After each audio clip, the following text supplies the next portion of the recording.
Hey, so we have some very exciting news. Tomorrow, we'll be announcing that BlackBerry has become OpenChain conformant, the whole company. And yes, kind of top secret in a recorded event that will be shared around the world, SAP is also going to announce whole entity conformance very shortly. So we've got these enormous companies adopting OpenChain and even putting it across their entire company. In the last few months, we've had some new members join our governing board, NEC, Honor, and Block, that's Square, the fintech company. So we now have 24 multinationals on our governing board supporting the project. And all of that is really, really exciting.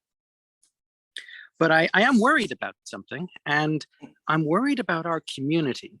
After 2 years of the pandemic, after so much social distancing, I'm worried about how we keep the glue of our regional groups, like Korea, but also our international community. So in the next couple of months, I'm going to spend a lot of time trying to focus on our community stuff. The conformance is going strong. The membership support is high. We have tons of partner companies. What I would love to do is to have your feedback about how we can make the community in Korea, but also the global community, more interesting and engaging for you. What can we do? And with the global community, I'm especially interested because we're doing some very big things, but not enough people are engaged. So we have nearly finished a draft security specification, a sister to the OpenChain license compliance standard. Now, at the moment, it's a draft. It is not intended to go to ISO. It's intended to help people think. But this security standard was initially released as a guide last August. It has been edited for the last 4 months, but 2 months really in depth. It's had contributions from people from companies like Lockheed Martin and our traditional companies as well. But I feel worried that we don't have enough eyes on some of these things we're doing. So one thing I'd like to request is that maybe you could take a look at the security specification and give us some feedback, because we don't know what will happen. Maybe another project like Open Source Security Foundation will take it. Maybe it will become an optional part of the OpenChain standard. Maybe it will become a new ISO standard. What we do know for sure is the market needs process management for security, and it also needs it for export control, and we're working on that too. Yeah, so I'm trying to think about how we make the community better. And of course, the Korea meetings, just like the Japan meetings, being regular are an inspiration also for the rest of the world. Because of you, Germany is pressured to have meetings regularly as well. So I really appreciate what you do. Yeah, I'd like your help with the security standard. And I would also like your feedback about what we need to do next. Please get in contact with me, contact Hacksun. Let's share as many ideas as possible. I want this community to feel really engaging for your company, but also you personally. But yeah, great things are happening. Our standard is surprising. For instance, only some companies tell us they adopted the standard. Bitkom in Germany just did a survey of over 800 German companies. 20% said they had already adopted OpenChain. We didn't know that. So it's going very far and very successful. And thank you very much for being part of that.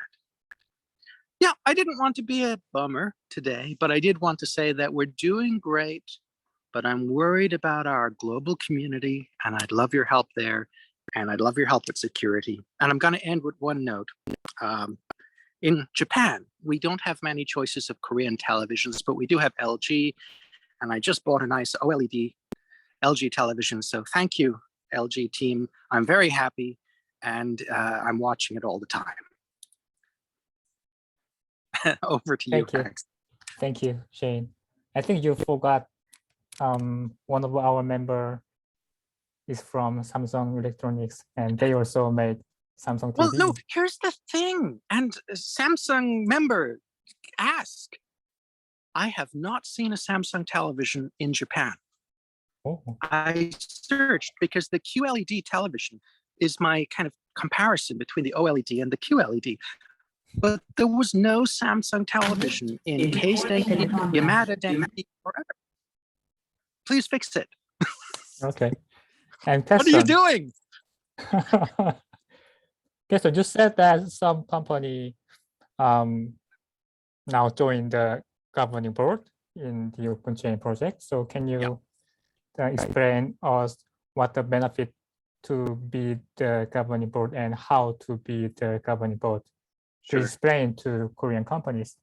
Yes, it would be great to welcome a Korean company to the governing board.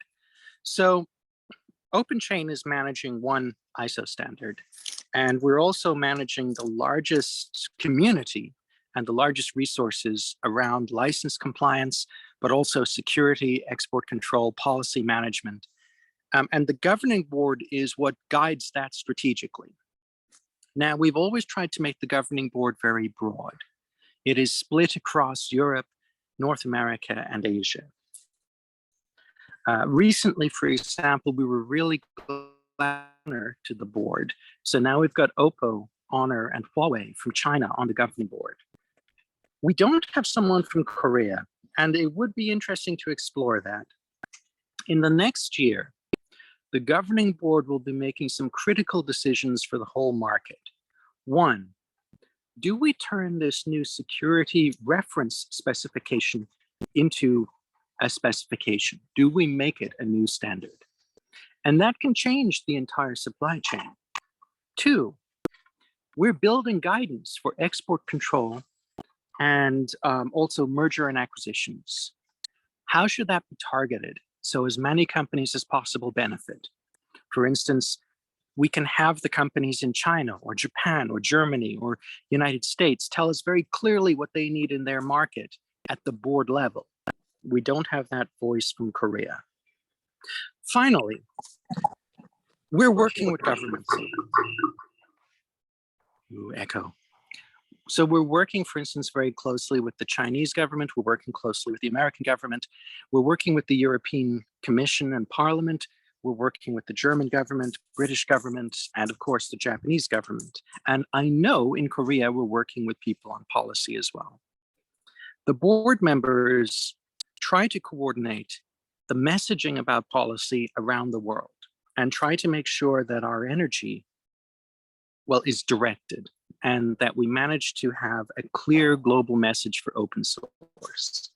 So yeah, basically the board companies help do the strategy decisions for the future of our area.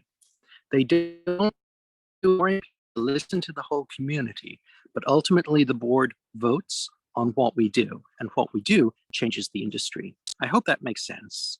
OpenChain is not a project that uses a lot of money, so our board memberships are not expensive by Linux Foundation standards.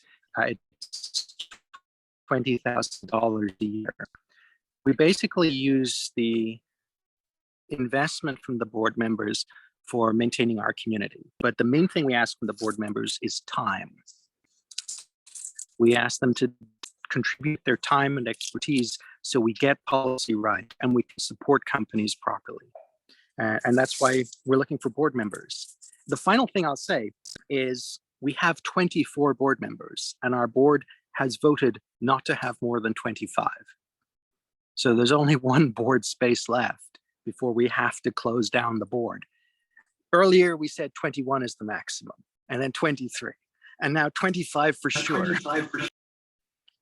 So there's one space left. It would be great to welcome a Korean company. For instance, Samsung could join and plan their invasion of televisions into the Japanese market with me. Just an idea. Okay. Okay. Thank you, Shane. You're welcome.